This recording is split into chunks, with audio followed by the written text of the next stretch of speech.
Hello and good evening everyone. I hope you all are fine. So आज मैं kitchen साफ़ करूँगी और आपके साथ भी शेयर करूँगी। तो उसके लिए सबसे पहले थोड़ी सी एनर्जी लेते हैं, चाय पीते हैं। कुछ लोग काम करने के बाद चाय पीते हैं और कुछ लोग काम करने से पहले। तो हम पहले पीने वालों में से हैं। और ये हमारी कड़क सी चाय तैयार हो गई है। अब हम चाय पियेंगे, उसके बाद जो है ना काम स्टार्ट करेंगे फुल एनर्जी के साथ।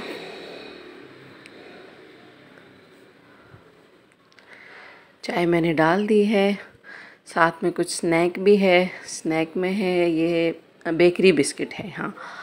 और चाय के साथ बेकरी बिस्किट का तो कॉम्बिनेशन वैसे भी लाजवाब होता है। और शाम की चाय के साथ कुछ ना कुछ लेना मुझे ज़्यादा पसंद है। अभी मैं चाय अपने बेटे के साथ एंजॉय करूँगी।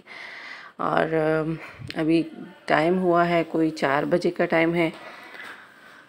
छोटा बेटा अभी सो रहा है, तो इसलिए हम ज़रा वीडियो भी बना रहे हैं और चाय भी पी रहे हैं। वरना वो तो ना वीडियो बनाने देता है ना कुछ और करने देता है, सारा काम उसको ही करना होता है। तो सफाई स्टार्ट करने से पहले मैं जो है ना आटा भी गूँध लेती हूँ, ताकि ये टेंशन ना हो कि सफाई के बाद फिर आटा गूँधना है या रोटी पकानी है। सालन मेरा तैयार है, सिर्फ ये है कि आटा गूँध लेती हूँ और फ्री माइंड के साथ सफाई स्टार्ट कर लेते हैं। तो अभी मैं फटाफट से आटा गूँध लूँगी।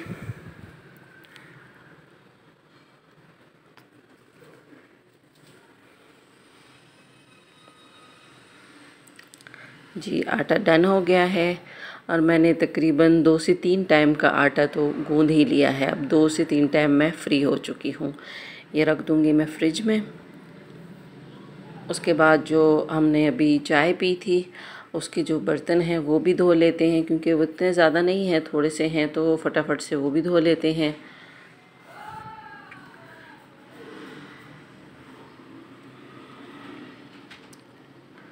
बर्तन अगर हाथ के हाथ धोते जाएं ना तो फिर इतने ज़्यादा नहीं जमा होते हैं।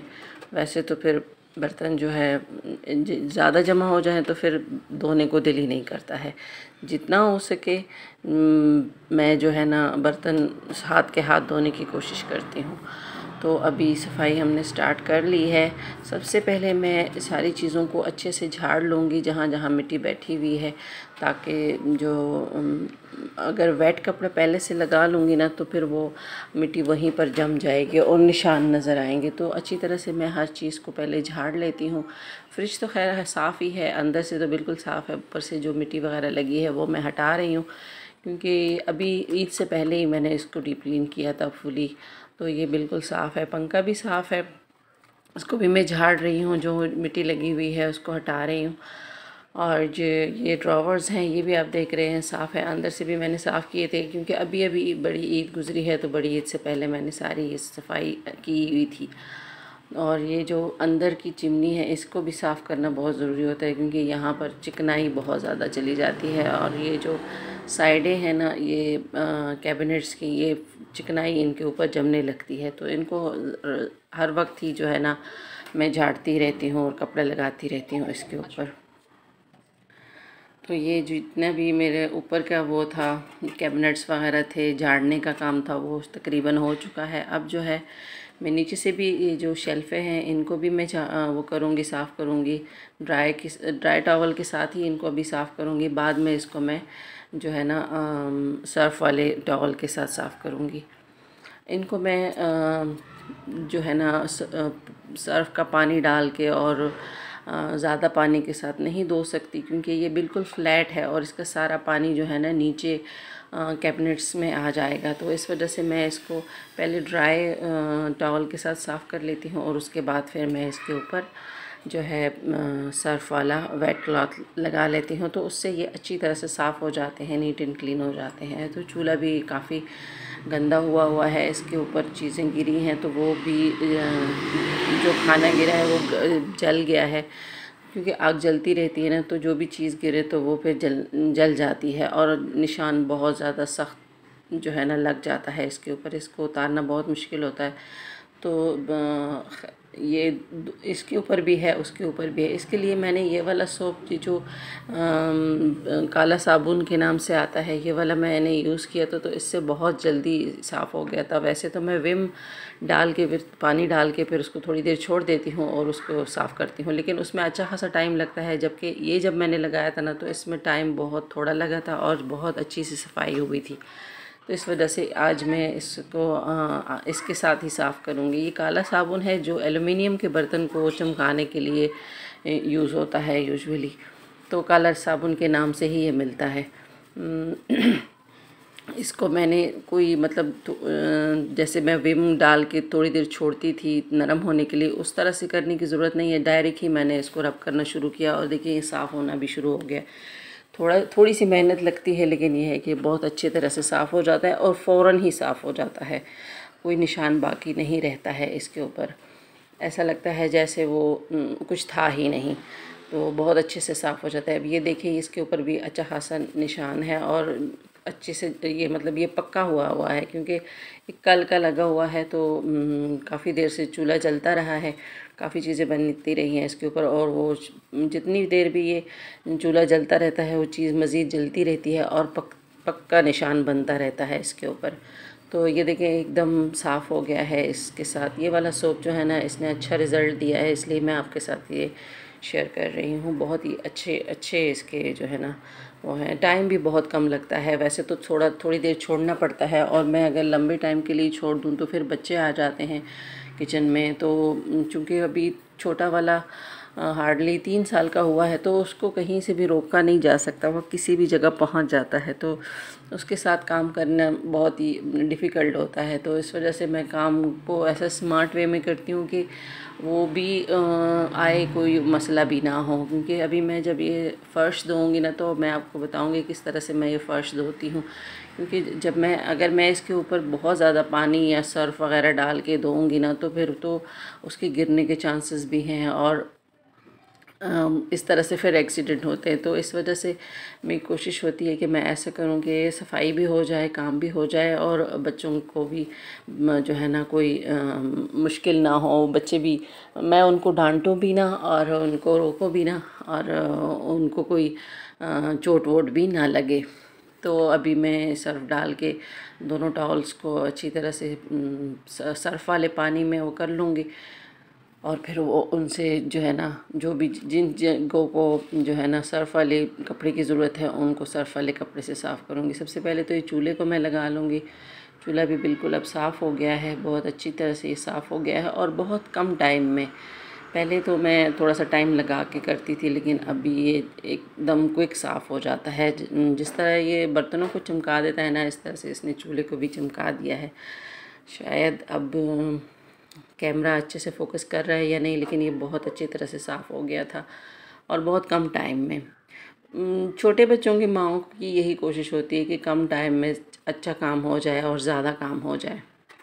तो ये जो इसके ऊपर के जालियाँ हैं ये, और इसके जो नॉब्स हैं, इनको भी मैं साफ़ करूँगी। लेकिन इनको मैं जैसे चूल्हे को अच्छे से चमकाया है, इसको चमका नहीं सकते हैं, क्योंकि ये लोहे के बने हुए हैं। तो इनको निशान ज़रूर साफ़ हो जाएंगे और साफ़ हो जाएंगे, लेकिन ये है कि ये चमक नहीं पाते हैं, क्योंकि ये लोहे के बने हुए हैं, इनका कलर ऐसा ही रहेगा। तो ये भी अच्छी तरह से इसी के साथ मैं साफ़ कर लूँगी। यहाँ पर जो है ना, ये जालियाँ साफ़ करते हुए मेरी उंगली पे थोड़ा सा लग गया था, लेकिन बचत हो गई। आप भी एहतियात कीजिएगा, अगर इस तरह की आपकी भी जालियाँ हैं तो उसको धोते वक्त एहतियात करें, क्योंकि ये जो स्क्रबर है ये भी लोहे की तार का सा है, इससे लगने का ख़तरा होता है, क्योंकि काफ़ी देर से मैं पानी वाले हाथ हैं तो वो नरम हो गए हैं, और कोई भी चीज़ अब देखें ये, लेकिन अच्छा है कोई खून नहीं निकला है, बचत हो गई है। हाँ, वरना काम रुक जाता हमारा। तो अब काम रोकने की ज़रूरत नहीं है, और हम कंटिन्यू रखते हैं।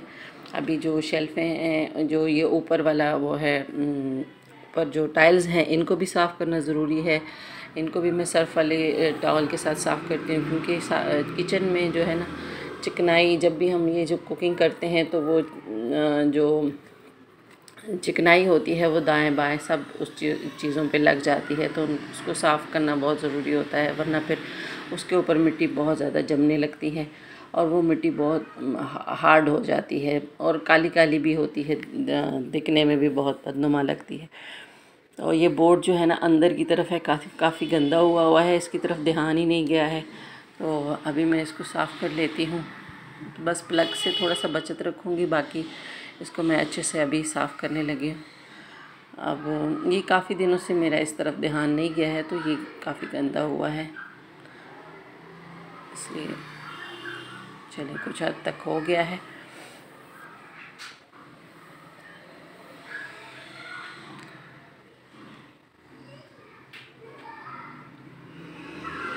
देखिए टाइल्स भी अच्छे से साफ़ हो गए हैं।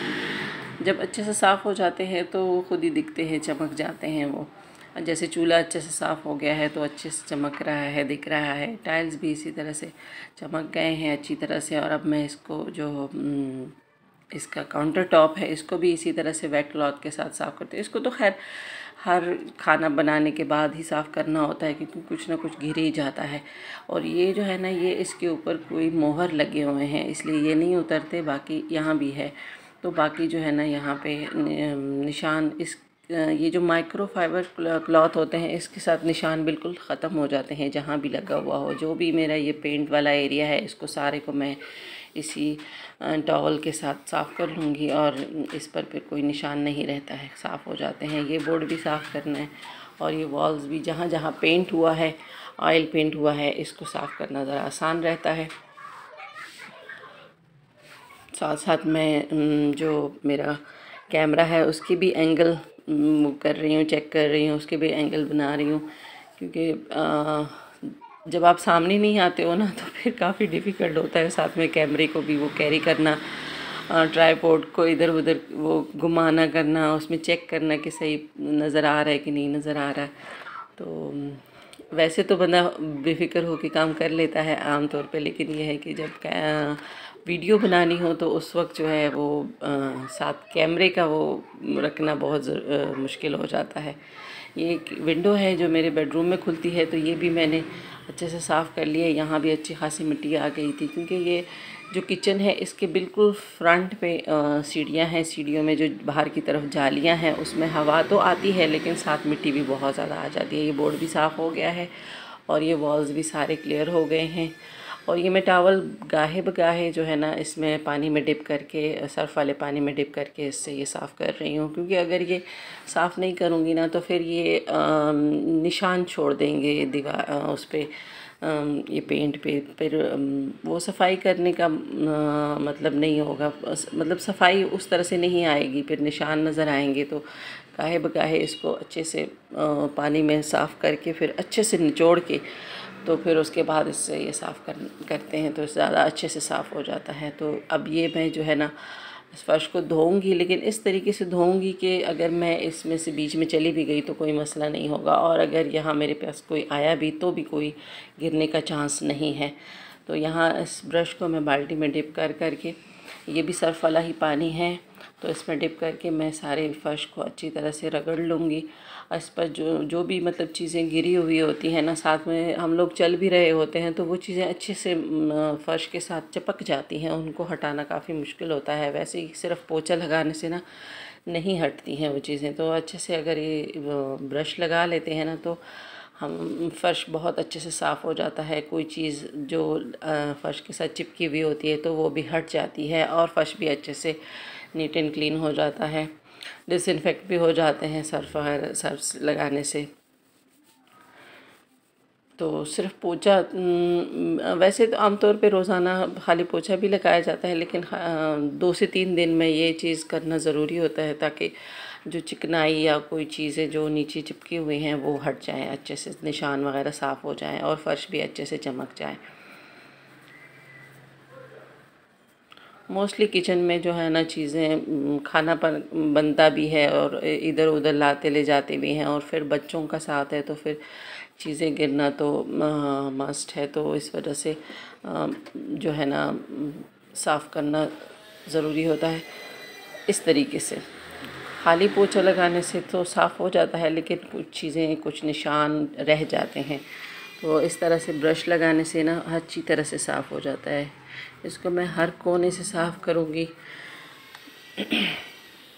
और ये जो टाइलों की साइडें होती है ना, इस पर भी बहुत मिट्टी जमी होती है, इसको भी साथ साफ़ करें। ये देखिए सर्फ लगा हुआ पानी है, तो इससे बहुत अच्छा साफ़ हो जाता है।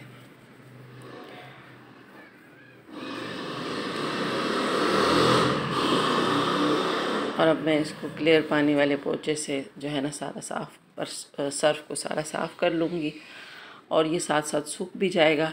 तो अब अगर मैं यहाँ सर्फ डालती उसको जो है ना पानी डाल डाल के धोती, तो फिर ये मेरे लिए ये सारा काम संभालना भी मुश्किल था, और जो है बच्चों के का पीछे आने का भी डर होता था।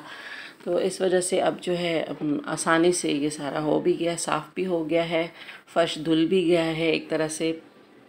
और जो है मुझे कोई ये फ़िक्र भी नहीं है कि कोई बच्चे गिर जाएंगे या बच्चे पीछे आ जाएंगे या कुछ इस तरह से ना। तो जो लोग बच्चों के साथ काम करने में मुश्किल महसूस करते हैं, उनके लिए ये बेस्ट टिप है। तो आपको इससे हेल्प मिलेगी। आप मुझे कमेंट सेक्शन में अपनी राय बताती जाइएगा, और अपने भी एक्सपीरियंस मेरे साथ शेयर कीजिएगा, ताकि मैं भी आपके एक्सपीरियंसेस से फ़ायदा उठा सकूं। और ये देखिए हम लास्ट उस पे आ चुके हैं, डोर को साफ़ कर रहे हैं। डोर के नॉब्स जो होते हैं उनको हर वक्त हाथ लगता रहता है, तो उसके ऊपर भी काफ़ी निशान होते हैं। तो ये हमने डोर भी साफ़ कर दिया है, और ये देखिए काफ़ी अच्छा साफ़ हो गया है, और बिल्कुल धुला हुआ अच्छा लग रहा है। ऐसा नहीं है कि जैसे मतलब हमने सिर्फ़ 1 लीटर पानी ही यूज़ किया है, ऐसा लग रहा है जैसे हमने अच्छे तरह से इसको धो लिया है। तो इस तरह करने से ये है कि काफ़ी दिनों तक काम चल जाता है। फिर जब सारा घर धुलता है महीने 2 महीने में, तो फिर तो खैर धो ही लेते हैं, लेकिन ये है कि हर वक्त जो किचन की धुलाई होती है ना, उससे थोड़ी बचत रहती है, और इस तरह से ऐसा लगता है जैसे किचन धुला हुआ है। तो यहाँ पे सारी चीज़ें तकरीबन हो गई हैं डन, और आई होप कि आपको वीडियो पसंद आई होगी। थोड़ी सी भी अच्छी लगे तो प्लीज़ इसको लाइक, शेयर और सब्सक्राइब ज़रूर कीजिएगा, और अपनी राय से मुझे आगाह कीजिएगा। अगर कहीं मैं गलती कर रही हूँ, कहीं कोई कमी है, तो प्लीज़ आप मुझे कमेंट सेक्शन में बताइएगा, ताकि मैं इम्प्रूव करूँ उस चीज़ को, ठीक करूँ। और ये जैसा था वैसा ही पड़ा है, मैंने अभी कोई इसमें मतलब सामान रखा हुआ नहीं है, अपनी जगहों पे नहीं किया रखा है, कोई सेटिंग नहीं की है अभी। जिस तरह से मैंने सफाई कर ली है उसी तरह से आपको दिखा रही हूँ कि ये अच्छी तरह से साफ़ हो गए हैं। चूल्हा भी साफ़ हो गया है, और काउंटर टॉप भी अच्छी तरह से साफ़ हो गया है, और फ़र्श भी अच्छे से जो है ना साफ़ हो गया है। टाइल्स भी साफ़ हो गए हैं। तो अब मिलते हैं जी नेक्स्ट वीडियो में। तब तक के लिए दीजिएगा इजाज़त, और अपना रखिएगा बहुत सारा ख्याल। ये देखें बहुत अच्छी तरह से साफ़ हो जाता है, कोई निशान, कोई दाग नहीं रहता है। और थैंक्स फॉर वॉचिंग। इसमें जो है फ़िल्टर है, जो मतलब प्लांट जो है पानी का, वो है, उसका पानी उस बोतल में जाता है जो मैंने वहाँ जिसमें जो नज़र आ रहा है वो देखें, जिसमें पाइप लगा हुआ है। तो उसका पानी भी मैं वेस्ट नहीं करती, उसको भी मैं वॉशरूम में यूज़ करती हूँ। And once again like, share और सब्सक्राइब ज़रूर कीजिएगा। अल्लाह हाफ़िज़।